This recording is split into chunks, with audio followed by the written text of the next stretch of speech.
बिस्मिल्लाहिर्रहमानिर्रहीम। अस्सलाम वालेकुम मुअज़्ज़ज़ नाज़रीन, हमारी आज की वीडियो का मौजू हिंदुस्तान पर सबसे पहले काबिज़ होने वाला मुसलमान सुल्तान शहाबुद्दीन मोहम्मद गोरी है। नाज़रीन, फ़ातेह सिंध गाज़ी मोहम्मद बिन कासिम के बाद यजीद बिन अबी कबसा ने सिंध पर बड़ी कामयाबी से हुकूमत की, मगर अमीर हजाज बिन यूसुफ के ज़माने में इस्लाम दुश्मन अनासिर जो ज़ेर ज़मीन चले गए थे, इनमें अक्सर तहज़ीबकारों ने सिंध जैसे दूर दराज मुल्क की तरफ भागना शुरू कर दिया और इस हद तक ताकत हासिल कर ली कि हिंदुस्तान के हिंदू राजाओं से मिलकर मुसलमानों की हुकूमत को सख्त नुकसान पहुंचाया। नाज़रीन, सुल्तान महमूद गजनी के ज़माने से बहुत पहले शियों की एक शाख जो अब तक बातनियों के नाम से मौसूम हो चुकी थी, इनके बाक़ियात अलसियात में से ही अब्दुल फताह दाऊद ने मुल्तान को अपना दारुल हुकूमत बनाकर मुसलमानों को चुन चुन कर ख़त्म कर दिया था। नाज़रीन, हिंदुस्तान में मुस्तकिल सल्तनत इस्लामिया की बुनियाद अल्लाह ताला ने सुल्तान शहाबुद्दीन मोहम्मद गोरी के हाथों रखी। मोहम्मद गोरी के हिंदुस्तान पर हमला आवर होने की वजह बयान की जाती है। कहा जाता है कि वह एक साहिब आज़म इंसान था। इसने खुद को पंजाब के इलाके का जो दौलत गजनिया का एक हिस्सा समझा जाता था वारिस ख्याल किया।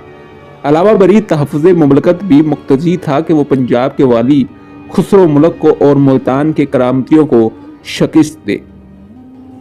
नाज़रीन, मुसलमान होने के बाद इसकी ख्वाहिश थी कि वो हिंदुस्तान पर चढ़ाई करे और वहाँ इस्लाम की अशात करे। नाज़रीन, इस मौजू पर मज़ीद बात करने से पहले अगर आप हमारे चैनल पर नए हैं तो बराए मेहरबानी हमारे चैनल को सब्सक्राइब कर लीजिए ताकि हिस्ट्री के रिलेटेड और बिलामूम मुनफरिद मालूमात पर बनने वाली नई वीडियोज़ बर वक्त आप तक पहुँचती रहें। 1175 ईस्वी में मोहम्मद गोरी ने मुल्तान पर हमला करने के लिए हिंदुस्तान पर यलगार की। मुल्तान के जंदीक को बासानी शिकस्त दी गई और मुल्तान पर कब्जा हो गया और एक राशिक अकीदा मुसलमान को मुल्तान का वाली मुकर्रर किया गया। सुल्तान मोहम्मद गोरी ने गुजरात में वागील खानदान के राजा भीम सानी की हुकूमत के सदर मुकाम अनहलवाड़ा पापलन पर भी हमला किया, तहम इसे शिकस्त हुई और इसे पसपा होना पड़ा। इस पसपाई से ऐसा कर सुल्तानी को इस कद नुकसान पहुंचा कि पेशकदमी की मेहनत इसके सामने गिरद होकर रह गई और गजनी पहुंचने वाली फौज असल फौज का अशर अशीर भी न थी। मोहम्मद गोरी खुश नसीब था कि अपनी शिकस्त खोरदा फौज को सलामत लेकर गजनी पहुंच गया। नाज़रीन, 1179 ईस्वी में इसने पेशावर पर हमला किया और इसे फतह कर लिया। फिर 1185 ईस्वी में मोहम्मद गोरी ने पंजाब पर दोबारा हमला किया। 1186 ईस्वी में मोहम्मद गोरी ने एक बार फिर पंजाब का कसद किया और लाहौर का मुहासरा कर लिया। ये दुरुस्त है कि मोहम्मद गोरी पंजाब, मुल्तान और सिंध पर काबिज हो चुका था। जहां तक हिंदुस्तान की फरमारवाई का ताल्लुक है, हनोस दिली दुरास्त वाला मामला था।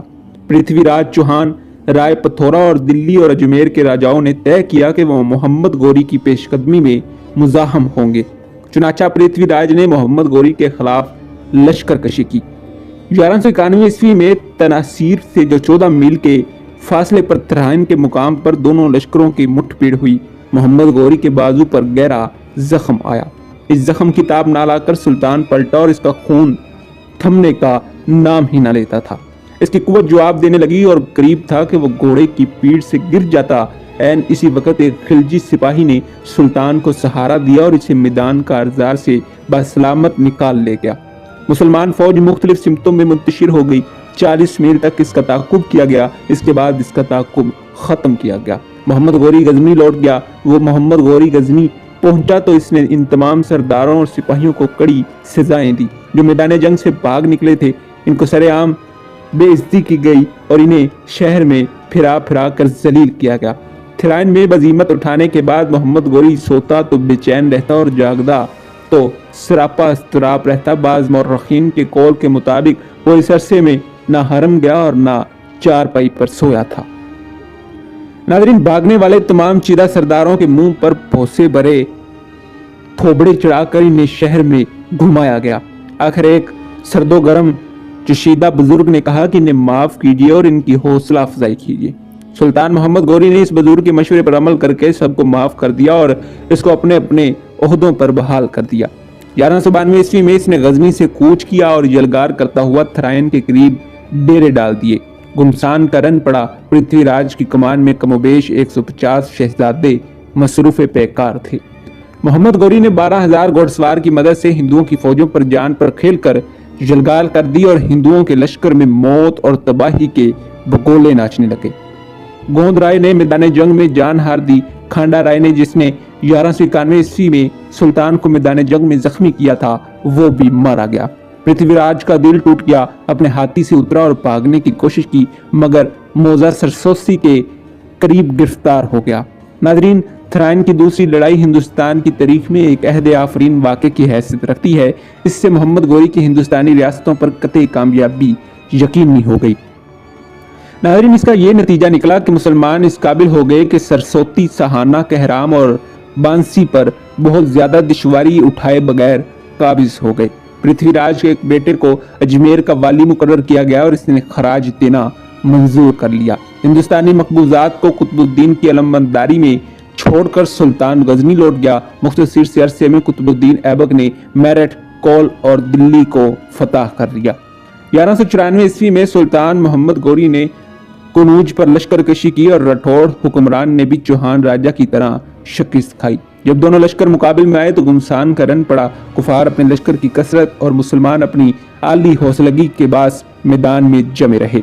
आखिर कुफार भाग निकले और फतह ने मोमिनीन के कदम चूमे। हिंदुस्तान का कत्ले-आम वसी पैमाने पर हुआ, सिवाय औरतें और बच्चों के किसी की जान बख्शी ना हुई। नाज़रीन, चंदवाड़ा की लड़ाई में जे चंदर की आंख में तीर लगा, जो इसकी जान लेकर वापस टला और वो हाथ से मुर्दा होकर गिर पड़ा। नाज़रीन, सुल्तान ने अब आंसी के किले पर चढ़ाई की कि आंसी जेरे नगी आ गया और खजाइन पर सुल्तान का कब्जा हो गया। नाज़रीन, 1197 ईस्वी में ऐबक ने बदायूं पर कब्जा कर लिया। कनूज और चंदवाड़ा भी दोबारा जेरे नगी आ गए। इसने मालवा को भी रोंद डाला। 1202 ईस्वी में ऐबक ने कलिंजर पर चढ़ाई कर दी। इस तरह कलिंजर, महूबा और खजूरा पर भी कब्जा हो गया। नाज़रीन, हिंदुस्तान में जब इस तरह के हालात का दौर दौरा था तो मोहम्मद गौरी के मुल्क पर तुर्कों ने हल्ला बोल दिया। 1204 ईस्वी में आंद खौन के मुकाम पर इसके कायम मुकाम को वो शिकस्त हुई जिससे हिंदुस्तान में इसकी अस्करी साख बर्बाद होकर रह गई। हिंदुस्तान में मोहम्मद गौरी के कत्ल हो जाने की अफवाहें उड़ने लगी। 1205 ईस्वी के अव्वल आखिर में मोहम्मद गौरी और ऐबक के मुश्तरका फौजों ने खोखरों को दरियाए जहलम और दरियाए चन्नाब के दरमियान शिकस्त फाश दी। कसीर तादाद में खोखरों को तलवार की काट उतार दिया गया और इससे भी ज्यादा को जंगी कैदी बना लिया गया। जंगी कैदियों की तादाद इस कदर ज्यादा थी कि एक दिनार के बदले 5 कैदी बेच डाले गए। फरवरी 1202 ईस्वी में मोहम्मद गौरी लाहौर पहुंचा और गजनी मराजत करने के तमाम इंतजामात मुकम्मल कर लिए ताकि वहां तुर्कों के खिलाफ जदोजहद जारी रह सके। बदकिस्मती से दुरान सफर दमीक जिला जहलम के मुकाम पर बाज शिया बागियों और खोखरों ने इसे मोरखा 5 मार्च 1206 ईस्वी को खुफिया तौर पर कत्ल कर दिया। नाज़रीन, सुल्तान की लाश को गजनी ले जाया गया जहां इसे दफन कर दिया गया। ब्लू पंटर के बकौल सुल्तान महमूद गजनी की तरह मोहम्मद गौरी को इस्लाम का बाजुए शमशीर जन तो नहीं कहा जा सकता, अलबत्ता वो अमली फाते जरूर था। इसके दूर दराज की महमात की गायत मंदर नहीं बल्कि दारुल हुकूमत होते थे। मोहम्मद गौरी के ज़माने से लेकर 1857 ईस्वी की आफत तक दिल्ली के तख्त पर हमेशा मुसलमान ताजदार ही जलवा अफरोज रहे। हिंदुस्तान में सल्तनत इस्लामिया का बानी एक अजीम मुसलमान फौजी जर्नैल फाते था जिसके दम कदम की बरकत से 650 साल से ज्यादा अरसा मुसलमान पूरे बरसगीर के हुक्मरान रहे। आसमान तेरी लहद पे शबनम अफशानी करे, हालात की अजीब सितम ज़रीफ़ी है कि बरसगीर में सल्तनत इस्लामिया का बानी बातनी शियों के हाथों कत्ल हुआ और बरसगीर का आखिरी मुजाहिद सुल्तान टीपू शहीद भी शिया साजिशों के हाथों ही शहीद हुआ था। जी हाँ, यही था सुल्तान शहाबुद्दीन मोहम्मद गौरी। नाज़रीन, उम्मीद है कि आपको ये तहकीकी वीडियो पसंद आई होगी। ऐसी मज़ीद तहकीकी और तारीखी वीडियो देखने के लिए हमारे चैनल को लाइक करें, सब्सक्राइब करें, शेयर करें। मिलते हैं एक ऐसी ही नई वीडियो के साथ। खुदा हाफिज़।